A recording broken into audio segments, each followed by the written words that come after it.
I apologize in advance for the length of this video, but I have a lot to say. I think the National Hockey League done goofed the way they realigned the teams. I had an idea of how realignment should be, and this is what I would like to see. First of all, you saw Detroit and Nashville put in applications to move to the Eastern Conference, and the NHL did not do that.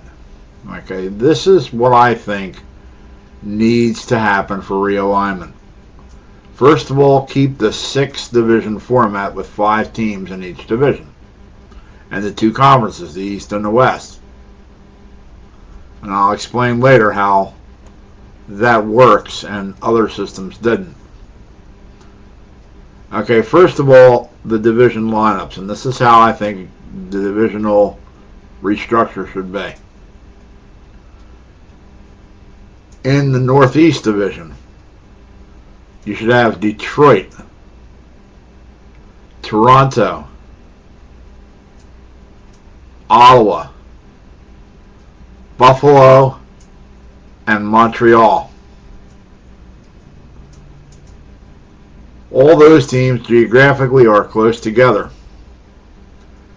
Now that means the odd team out of that division that's going to have to move is Boston. You put Boston in the Atlantic Division. The Atlantic Division would be Boston, the New York Rangers, the New York Islanders, the New Jersey Devils, and the Philadelphia Flyers. Now, doesn't that sound a little bit like what the NBA does? Boston, New York, and New Jersey, and Philadelphia in the same division? I think that'll work. Well, anyhow, the odd team out there is going to be Pittsburgh, but I'm going to get to them a little bit later. The Southeast Division of the Eastern Conference should be Washington, Carolina, Tampa Bay, Florida, and Nashville. Those are all Southeast teams. Now the Western Conference. Central Division would be Pittsburgh, Columbus, Chicago, St. Louis, and Dallas. Now, if you look at baseball, you have Pittsburgh, Chicago, and St. Louis in the same division. Pittsburgh is a Central Division team. Before the National Football League went to its 4-division format where you have North, South, East, and West, Pittsburgh was also in the Central Division there. So why not have the Pittsburgh Penguins in the Central Division? Sure, they lose a rivalry with the Philadelphia Flyers, but they gain a rivalry with the Chicago Blackhawks. And look how close Columbus is to Pittsburgh. You could be making a rivalry there, where Pittsburgh really never had a rivalry with New York, or New Jersey. Philadelphia can reestablish a rivalry with the Boston Bruins. Those 2 teams did meet for the Stanley Cup back in 1974, and who will forget when Boston had a 3-0 lead over Philadelphia a couple of years ago, and Philadelphia came back and won 4 straight. That could be a good rivalry also. But getting back to the Western Conference, now you have the Northwest Division. The Northwest Division should have Winnipeg, Minnesota, Calgary, Edmonton, and Vancouver. It's just natural that Winnipeg, Calgary, Edmonton, and Vancouver all be in the same division. They're all Western Canadian teams. And look how close Winnipeg is to Minnesota. That's natural. Winnipeg does not fit in the Central Division. It fits in the Northwest Division. And then you got the Pacific Division, which would have Colorado, Phoenix, Los Angeles, Anaheim, and San Jose. Colorado is further west than Dallas is, so that's why Colorado would move over into the Pacific rather than over into the Central. Now, you're going to have some people that are going to say, well, Pittsburgh's in the Western Conference.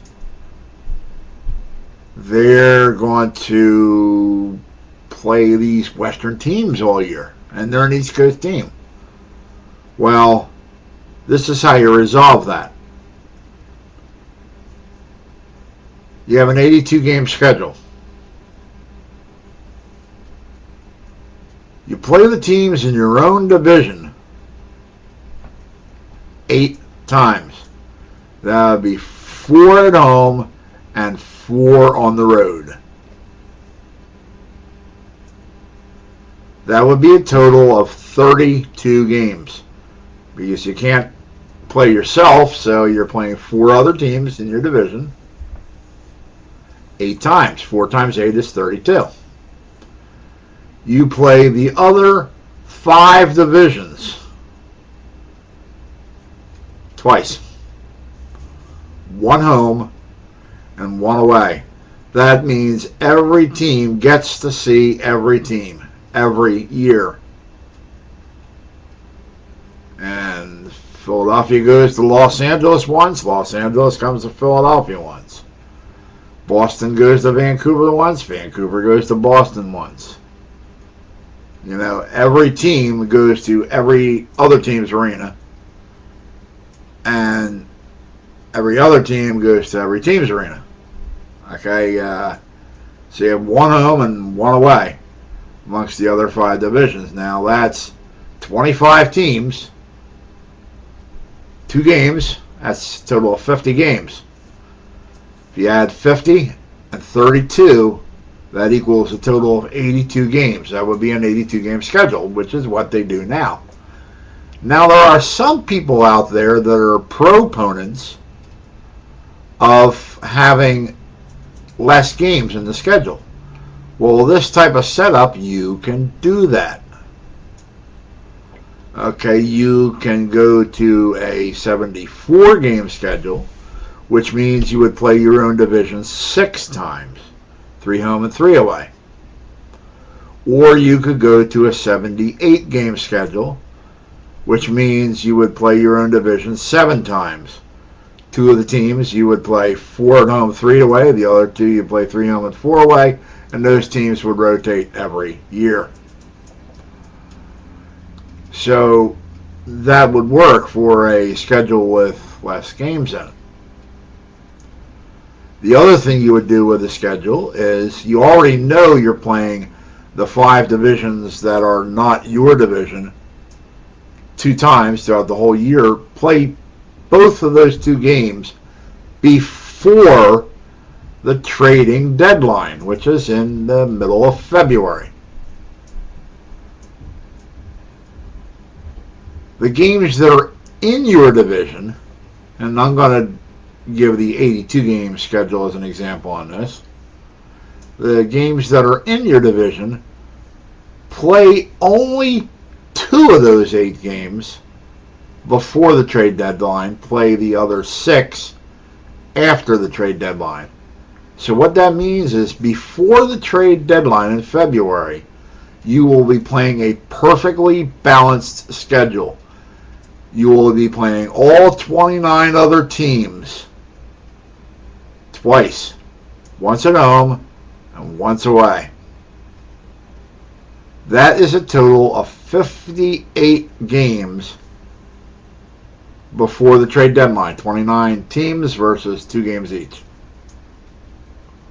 You obviously can't play yourself, so 30 teams in the NHL, 29 other teams besides your team.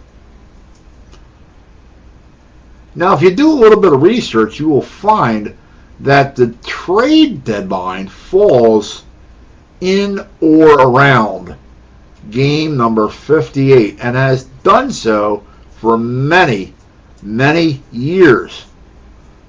Well, with this, it would also. So what would that leave after the trade deadline? It would leave 6 games, 3 home and 3 away, against teams in your own division.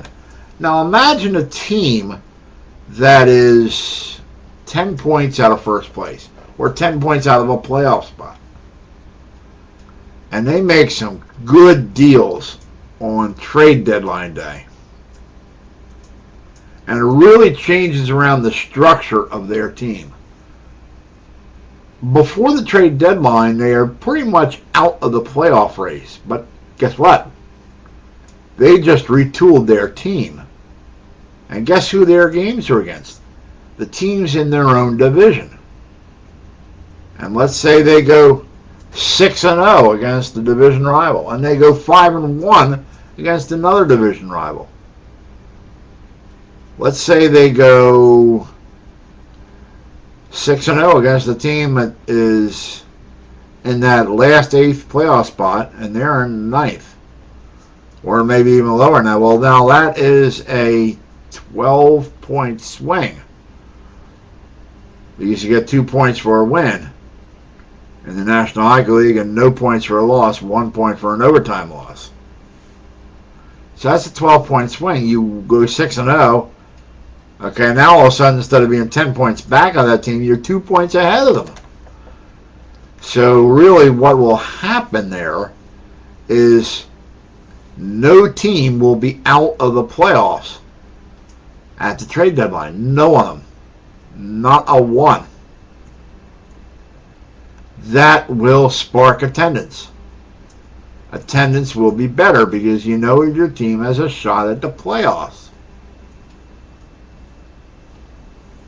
And going back for a second to the Pittsburgh situation, because you're playing 8 games in division, 4 home, 4 away, you're only playing 2 out of the division. So Pittsburgh, who is a West Conference team now, is going to play the California teams the same as Philadelphia does. 1 home and 1 away. Your games are mostly against your divisional rivals. And Pittsburgh would be grouped with Chicago, Columbus, St. Louis. That's a good setup. That is a real good setup. And Boston, they are very close to New York, Long Island, New Jersey, Philadelphia. If you look at a map, you'll see that Winnipeg is practically right above Minnesota. And they're a natural of the other Canadian teams. It just works.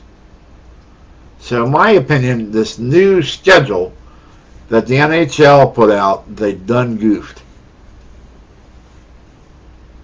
And this is just something I had to say. And I'd like to see them go back to the divisions the way they had it and consider this idea that I just put out on YouTube.